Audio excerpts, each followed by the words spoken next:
दोस्तों फरवरी स्टार्ट हो चुका है और ये बिल्कुल सही समय है जब आप अपने बोर्ड परीक्षाओं के लिए रिवीजन स्टार्ट कर देना चाहिए।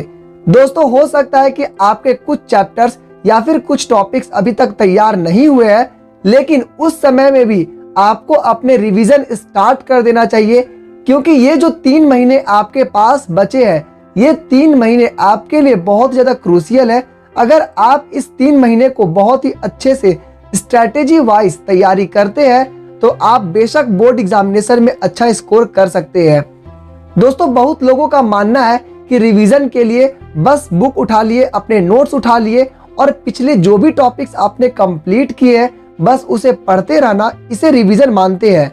इससे समय भी ज़्यादा लगता है और इसका बेनिफिट भी उतना ज़्यादा देखने को नहीं मिलता है। तो दोस्तों आज के इस वीडियो में मैं आपको 5 ऐसे टिप्स बताऊंगा जिसको फॉलो करके आप अपने रिवीजन को स्टार्ट कर सकते हैं और बहुत ही बेहतरीन तरीके से कम समय में अच्छा स्कोर कर सकते हैं। दोस्तों सबसे पहले बात करते हैं टिप्स नंबर 1 की, तो वो है आप अपने सारे सब्जेक्ट या फिर टॉपिक वाइज टाइम को एलोकेट करिए। यानी आपके मन में ये चीज होना चाहिए कि 3 महीने का समय आपके पास बोर्ड एग्जामिनेशन के लिए है। उन 3 महीने में आपके पास कितने सारे चैप्टर्स पढ़ने, कितने सारे टॉपिक्स पढ़ने, उन सब के लिए आप टाइम एलोकेट करिए। यानी एक दिन में मुझे ये टॉपिक्स कंप्लीट कर लेने हैं या फिर ये चैप्टर्स कंप्लीट कर लेने हैं। फॉर एग्जाम्पल दोस्तों आप एक काम कर सकते हैं, एक दिन में एक सब्जेक्ट निकालिए, जैसे एसएसटी हुआ, उसमें 2 से 3 चैप्टर का आप रिवीजन कर लीजिए। अगले दिन दूसरा सब्जेक्ट लीजिए, उसमें से 2 से 3 चैप्टर का रिवीजन कर लीजिए।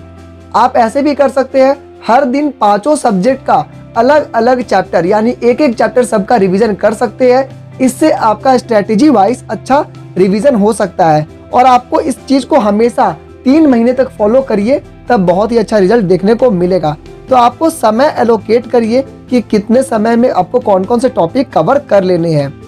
दोस्तों दूसरा बहुत अहम बात है, इसमें आपको करना क्या है कि आप अपने सिलेबस के अकॉर्डिंग टॉपिक्स को डिसाइड कर लीजिए कि किन टॉपिक्स से क्वेश्चन बिल्कुल 100% आते हैं। जैसे कि अगर आप एसएसटी की बात करें तो वहाँ पे कुछ ऐसे टॉपिक्स हैं जिसमें 100% क्वेश्चन देखने को मिलते हैं। हिंदी में भी कुछ ऐसे टॉपिक्स हैं जैसे कि आपका लेटर लिखना हो गया, विज्ञापन लिखना हो गया, ये आपका 100% क्वेश्चन आएगा। तो उन सारे टॉपिक्स का प्रायोरिटी लिस्ट बनाइए, किन टॉपिक्स को हमको पहले करना है, किन टॉपिक्स को बाद में करना है।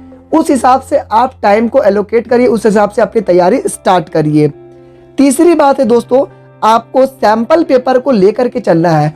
एक सैंपल पेपर लीजिए, उसको सॉल्व करिए। जब आप सॉल्व करेंगे तो आप पाएंगे कि पहली बार में 80 मार्क्स में आपके मात्र 50 नंबर आए, 40 नंबर आए, लेकिन आपको उस समय समझ में आ जाएगा कि मुझे कौन सा टॉपिक्स मेरा वीक है, किन टॉपिक को मुझे ध्यान ज्यादा देना है। उस कंडीशन में आप क्या करिएगा, अगली बार जो 1-2 दिन जो आप पढ़िएगा उस दिन आप क्या करेंगे, उन टॉपिक्स पे ज्यादा ध्यान देंगे। तो किस तरह से आप सैंपल पेपर को देखेंगे दोस्तों, एक वीक में एक सैंपल पेपर करिए।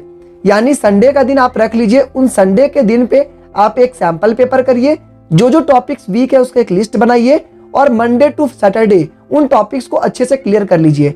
फिर नेक्स्ट संडे को आप एक सैंपल पेपर लगाइए, सारे सब्जेक्ट्स का एक एक सैंपल पेपर। तब आप देखेंगे धीरे धीरे आपका सारा टॉपिक्स क्लियर होते जाता है। जैसे मैथ्स के लिए आप संडे चुने सैंपल पेपर के लिए, साइंस के लिए मंडे चुने, उस तरह से आप सारे सब्जेक्ट का एक एक दिन सैंपल पेपर करिए। उससे आप देखेंगे कि सारे टॉपिक्स आपको समझ में आने लगेंगे कि कौन टॉपिक्स आपका वीक है, उस पर आप फोकस ज़्यादा कर सकते हैं। चौथी बात है दोस्तों, आपको स्ट्रेस बिल्कुल भी नहीं लेना है, स्मॉल ब्रेक्स के साथ पढ़ाई करना है। क्या करना है कि आप अलग अलग समय में अलग अलग चैप्टर्स पढ़िए, अलग अलग सब्जेक्ट्स पढ़िए। होता क्या है कि अगर आप मैथ्स को आधे घंटे पढ़ लेते हैं, उसके बाद आपका मन डाइवर्ट होने लगता है अब मैं बहुत पढ़ लिया हूँ। तो आप ऐसा मत करिए, आप बिल्कुल टाइम एलोकेट करिए कि ठीक है आधे घंटे में मैं मैथ्स में थक जाता हूँ तो तुरंत आप इंग्लिश ले लीजिए, तुरंत आप हिंदी ले लीजिए। ऐसा सब्जेक्ट लीजिए जिसमें आपको मेहनत कम लगता है।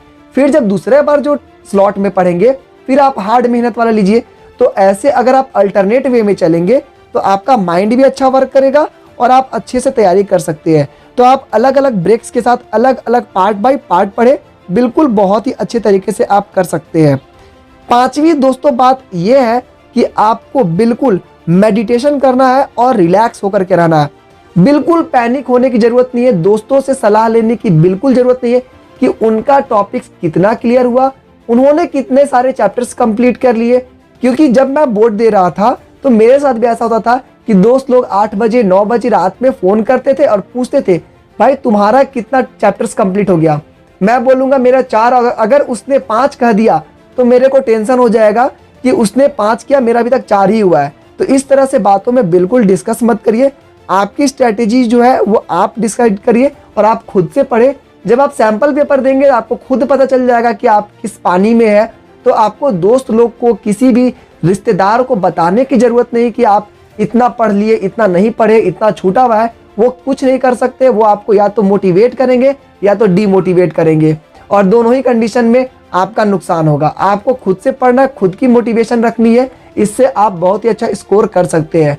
दोस्तों बाकी के लिए हमारा चैनल आपके साथ है ही। यहाँ पर आपको बिल्कुल इंपॉर्टेंट क्वेश्चन के साथ इजी ट्रिक्स में आपको सारे चैप्टर्स क्लास 10th के अवेलेबल है, जिसे आप पढ़ाई कर सकते हैं।